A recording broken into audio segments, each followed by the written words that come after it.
2020 was a challenging year, but the amazing workforce at the Department of Energy's Oak Ridge Office of Environmental Management and its contractor, UCOR, made it one of the most successful in the program's history. Together, they achieved world-first accomplishments and began a new chapter of cleanup that will continue transforming Oak Ridge. This year, Oak Ridge became the first site in the world to remove a former uranium enrichment complex. This milestone was the culmination of 2 decades of planning and hard work, which removed more than 500 buildings and many areas of soil contamination. DOE and UCOR completed this massive effort 4 years ahead of schedule, saving taxpayers more than $500 million. In addition to completing major cleanup at the East Tennessee Technology Park, DOE and UCOR also finished construction of and opened the K-25 History Center at the site. This facility fulfills a long-time commitment to the community to preserve and share the site's rich history for future generations.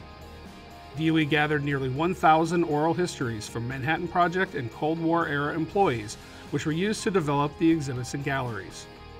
The K-25 History Center also features more than 250 original artifacts on display. DOE's environmental cleanup at the East Tennessee Technology Park not only removed environmental risks, but it also opened land for economic development opportunities for the region. While DOE and UCOR transitioned most cleanup crews out of the East Tennessee Technology Park this fall, others recently announced plans to move into the site. In December, Kairos Power announced plans to deploy a test reactor at the site. This move demonstrates how cleanup is clearing the way for new development and innovation in Oak Ridge. As major cleanup projects were completed at the East Tennessee Technology Park, DOE and UCOR transitioned the highly skilled, experienced workers to address DOE's largest inventory of high-risk excess contaminated facilities located at the Oak Ridge National Laboratory and Y-12 National Security Complex. Less than a month after completing core cleanup at the East Tennessee Technology Park, crews were already demolishing facilities at Y-12. The first of those projects is the removal of the final 2 biology complex buildings, which is eliminating high-risk facilities and clearing land for national security missions.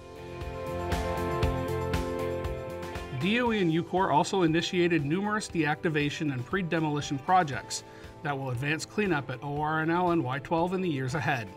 These include former Manhattan Project and Cold War facilities at Y-12 and former reactors and isotope research and production facilities at ORNL. Demolition is also beginning soon at ORNL. Workers finished installing a 6-story protective cover over a structure in the central campus area, which will ensure nearby research missions are not impacted when demolition begins early next year. Wrapping up the year, the performance of DOE and UCOR's environmental cleanup in Oak Ridge is receiving national attention and recognition. They were awarded the Government Team Project of the Year as part of the National 2020 Washington Exec Pinnacle Awards. This prestigious honor goes to the top businesses and organizations that are saving money and fostering innovation. As 2020 draws to a close, we are thankful for the hard work of our employees, the continued strong support from Congress, and our partnerships with DOE's other programs and the community for an incredibly successful year. We have big projects slated on the horizon in early 2021, so be sure to follow us on Facebook, LinkedIn, YouTube, and Twitter.